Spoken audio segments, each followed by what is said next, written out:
તો જય માતાજી બધાને। હવે જીવદયા ટીમ ઢોટસરમાંથી વિજયભાઈ ગોહિલ।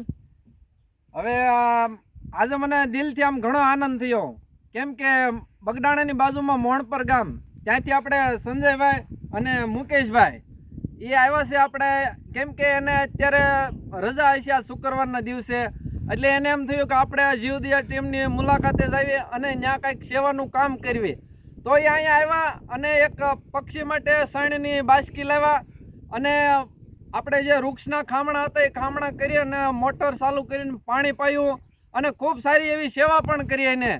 તો હું બધાને નમ્ર વિનંતીથી કહું છું કે તમે પણ તમારી કોઈ પણ આવી પડતર જગ્યા હોય ત્યાં આવા વૃક્ષ રોપો અને વૃક્ષોનો ઉછેર કરો।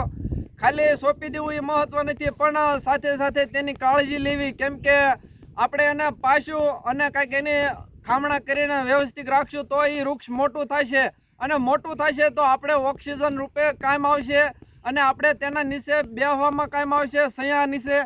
અને આપણી પોતાની ગાડી આપણે તમને ખબર હોય કે તડકે કોઈ ગાડી નથી મેકતું, ગાડી મેકવા હાટું સૈયો બધા ગોતતા હોય, તો આ વૃક્ષ આપણે ઉછેર કરેલો છે તો આપણે નહીં પણ તો આપણે આવનારી પેઢીને એ વૃક્ષ નીચે એની પોતાની જે 4 વ્હીલ હશે કે 2 વ્હીલ હશે એ ગાડી તેના નીચે મેકવા થશે। તો બધાની વિનંતી કે આવી રીતનું તમે પણ કામ કરો અને અમારી જરૂર હોય ત્યાં તમે કહો, અમારી બને એટલો અમે પ્રયત્ન કરશો તમને મદદ કરવામાં। અને બસ એટલું જ હું કહીશ। જય માતાજી, જય હિન્દ।